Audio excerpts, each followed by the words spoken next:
Hello and welcome to Network Africa. Here's what's coming up on the program.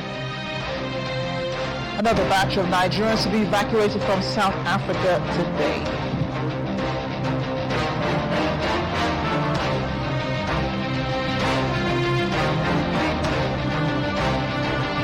Burundi's president urges national unity at the country's 64th independence anniversary. Plus, the DRC and Senegal become the latest African countries to crash out of the FIFA World Cup.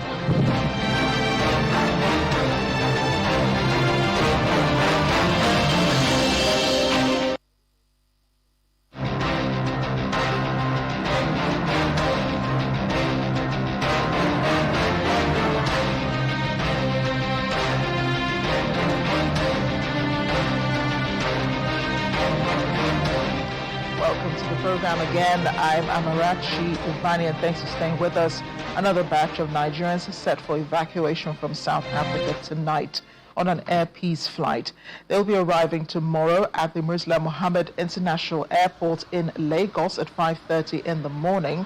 A statement from the Ministry of Foreign Affairs quotes the spokesperson, Himebi Ebiafa, saying the 3 additional flights will be operated over the next few days to ensure that all Nigerians who voluntarily registered to be evacuated and have been duly screened and are cleared are brought back safely to the country.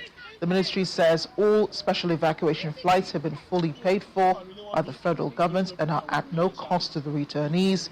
It debunked news and allegations some staff of the Nigerian missions in South Africa were requesting monies before enlisting Nigerian nationals for the evacuation flight. It says the evacuation flights underscore the priority accorded to the protection of Nigerian citizens overseas. Having evacuated 593 Nigerians already, the ministry says 700 are awaiting evacuation. And back in South Africa, authorities have tacitly thrown their support behind those who participated in the June 30 protests against undocumented foreigners across the country. According to the police, the protests were mostly peaceful, despite isolated incidents of looting and criminal activity. Acting National Commissioner of the South African Police Service, Tabelo Mosekile, says South Africans exercised their constitutional rights and the overwhelming majority did so peacefully, responsibly, and within the framework of the prescribed laws. The protesters had called for tougher action against illegal immigration. It followed a weeks-long campaign led by fringe groups for undocumented immigrants to go home by June 30. Now, across the country, several businesses believed to be owned by foreign nationals were looted and vandalized during the protests. Some store owners estimated losses running into millions of rand, and they said they were uncertain whether they would be able to reopen. Police also said they were investigating a murder in Johannesburg's crime-ridden township of Alexandria after a man was shot while people looted a shop owned by a foreign national. But our correspondent, Innocent Samosa, is on the ground at the Nigerian High Commission in Pretoria, where he's been monitoring Nigerians who are preparing to leave. Innocent, I imagine an uneasy calm is settled across the country, but you're also seeing many Nigerians who have their things packed, as we've been seeing in some of the pictures we've been rolling at the start of the bulletin. People ready to evacuate South Africa. What are they saying to you? What are their plans for now and possibly the near future? Well, indeed, Amarachi, a very good evening to you and our viewers at home. You are quite spot on. We're coming to you from Pretoria, outside the Nigerian embassy to be precise, and we're following the story of the repatriation of Nigerian nationals. It is a developing story, as you rightly indicated. Very much painful for some, of course. Some have to leave their businesses behind. They had to sell their belongings because of running for safety. Very difficult times, Marachi. But let me bring in someone who is in the leadership of RUSA here. It's a Nigerian union in the country who has been seeing the happenings, the xenophobic challenges in the country. Sir, thank you so much for your time and welcome to Channels Television. The buses are here. One of them has left already. How are you feeling as a leadership now that this is happening? It's a mixed feeling. It's a mixed feeling because a lot of people, they've left their property, they left their businesses. And I would say some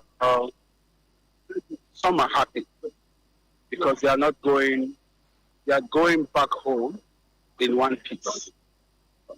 Some are happy because they've escaped a lot of things in this country. Some are not happy, like I said earlier, because they lost a lot. So it's a mixed feeling, generally.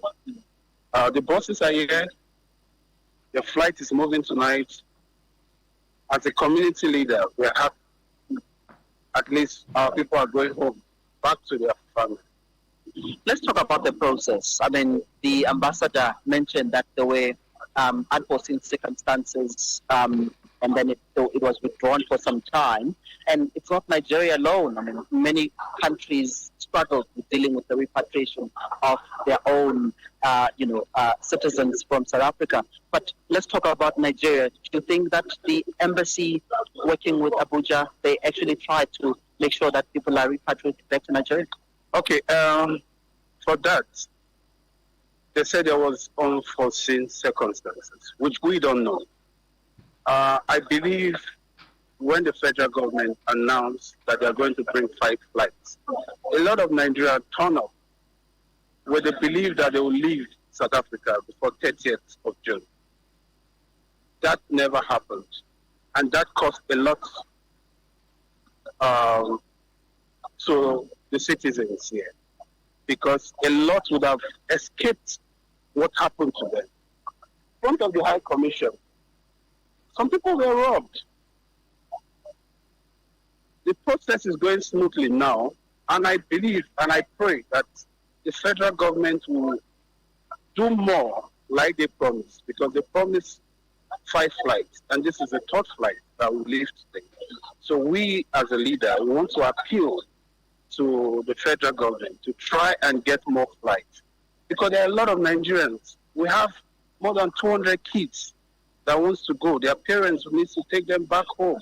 So if the federal government can get more hands, maybe talk to the South African government, because from my observation, it's not just from Nigerian side. It has to do with South African government also, because we need the Home Affairs, we need the police to check every individual to see if they have cases pending that will not allow them, to see if they are flight risks. I believe those were part of the things that made us get to this point. So I will appeal to the federal government to try and do more, okay? The High Commission, the CG in particular, she has been doing a lot. A lot of community leaders. For once, I was proud being Nigerian, but for the sake of the leadership, I saw a lot of people come here every day, bring food and do a lot of things. I think our government needs to do more. Right. Thank you so much for your time, sir. We'll appreciate it. Amarachi, there you have it. They are saying that the process is smooth now, but it can be better. And they're saying that there were those glitches, of course, but it can be better. They're saying the 5 flights are simply not enough because there are a lot of Nigerians who actually want to go back to Nigeria. So they are appealing the federal government to really avail more flights to take them back to Nigeria. Well, Innocent, it was sad hearing, the Nigerians were robbed in front of the High Commission in Pretoria while awaiting the other evacuation flights. Good thing that, these ones are leaving tonight. But I want to talk also very quickly, if you can, Innocent, about the situation of those still left behind, because I know it's not everyone who's leaving South Africa. There are some who have businesses and are refusing to leave. Some have had, I suppose, their businesses locked up, not being able to open shop and make money as much as possible. What do they say, is their fate? Will they eventually leave? How do they hope to, ride through the storm?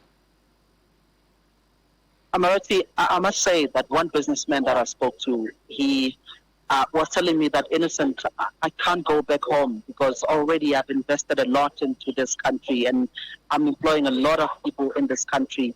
And for me to just up and leave like that, it's a loss for me. So I'm going to stay on and see if this thing dies down, because he says to me, I love South Africa and I love being here, but it's just that the challenges, the processes in the country. I was counting the numbers yesterday. In fact, on a normal holiday in South Africa, the economy loses around 30 billion rands. South Africa has around 4 holidays in a year.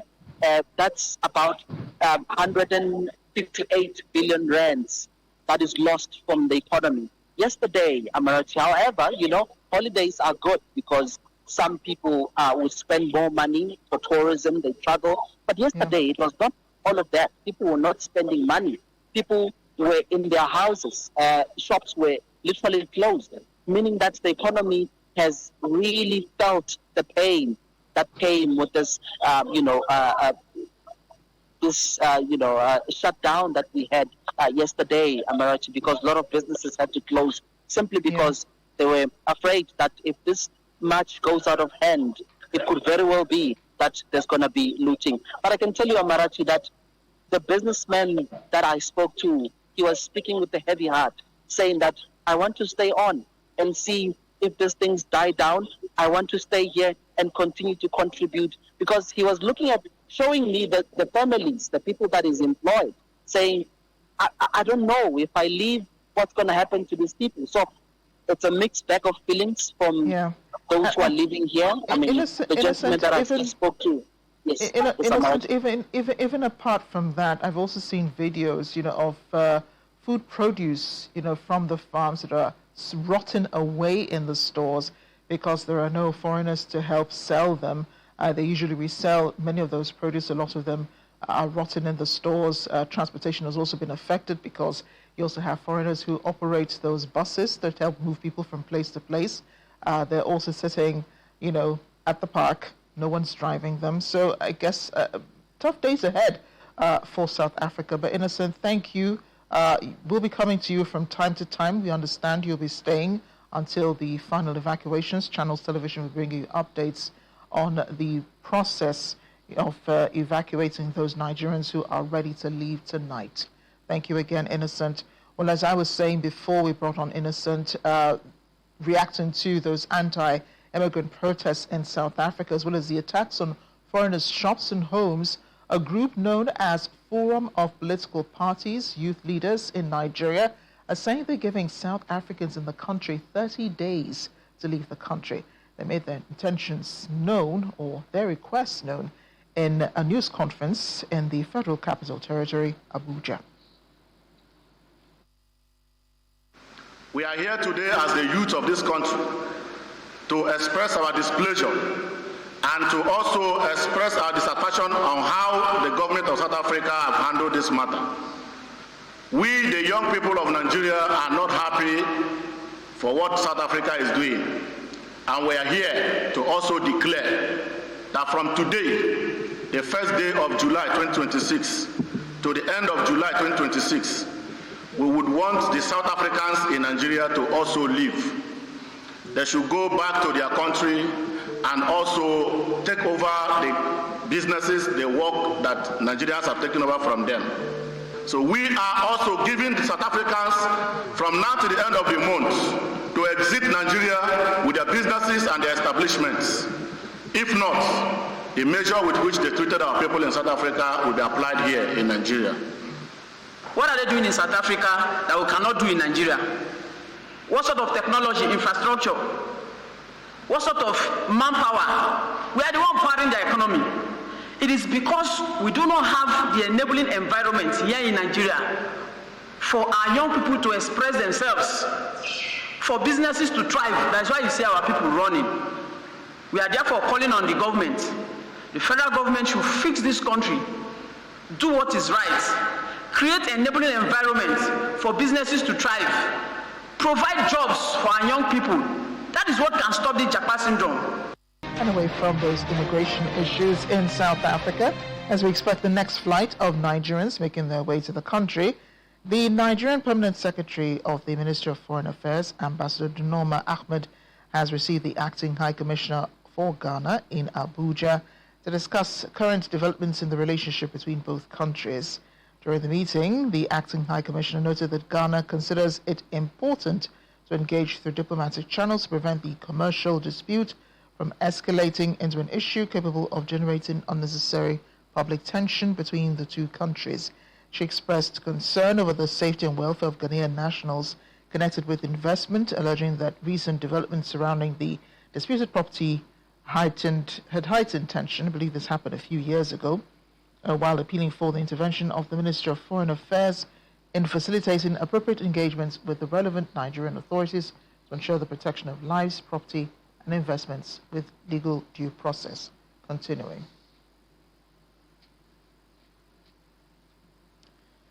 Meanwhile, the federal government has reaffirmed its commitment to creating a safer online environment for young Nigerians through its partnership with Meta.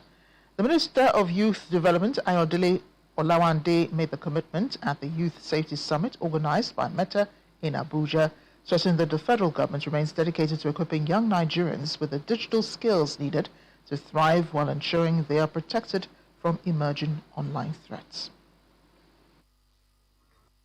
When you have issues online, the Ministry of Youth can serve as a saving platform for you so that we connect with all other agencies, even if it is there is also brutality online.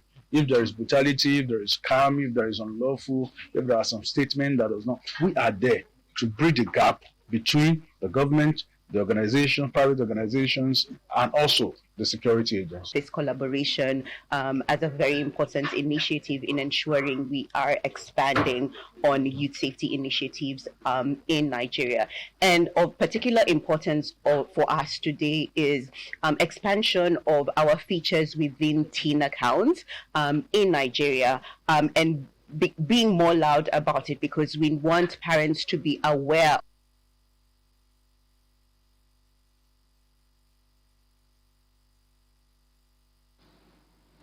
We're in Burundi now, where President Evariste Ndayishimiye has urged Burundians to strengthen national unity as the country marks 64 years since its independence from Belgium, with military parades, aerial displays, and cultural performances in Bujumbura.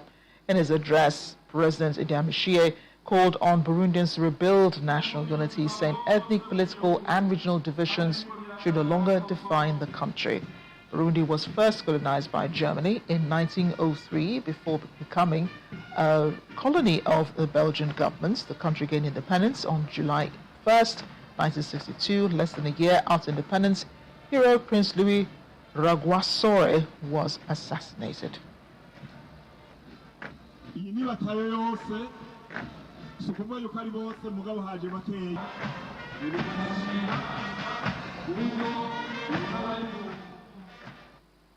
Checking in on the 2026 FIFA World Cup now, which continues in the United States, Mexico, and Canada. It was disappointing, however, for Senegal and the Democratic Republic of Congo. Both sides seeing their World Cup dreams slip away after coming close to victory.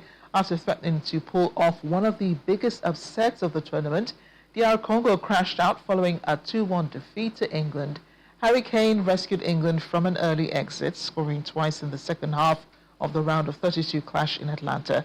Meanwhile, Senegal looked set to book a place in the next round after taking a 2-goal lead with just 5 minutes remaining. However, Belgium staged a dramatic comeback through goals from Romelu Lukaku and Yuri Tielemans to force extra time in Seattle. Tielemans then kept his composure to convert a penalty in the 125th minute, sealing Belgium's place in the round of 16.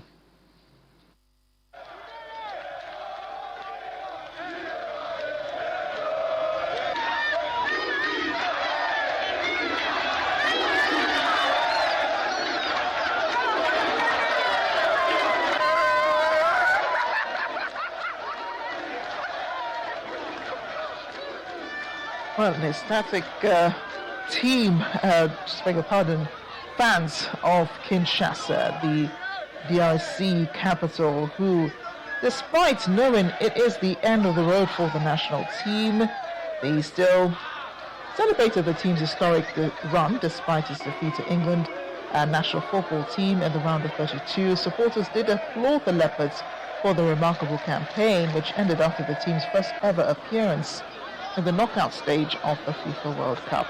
2 late goals from Harry Kane sealed the victory for England, which will now face co-host Mexico in the round of 16. Senegal fans in Dakar turned on the football team's head coach, Papetiot, after the Lions of Teranga threw away a 2-goal lead to crash out of the World Cup with a defeat to Belgium. Some supporters blamed Thiaul's substitutions after Senegal's lead began to unravel. Others called on the Senegal Football Federation to dismiss the coach.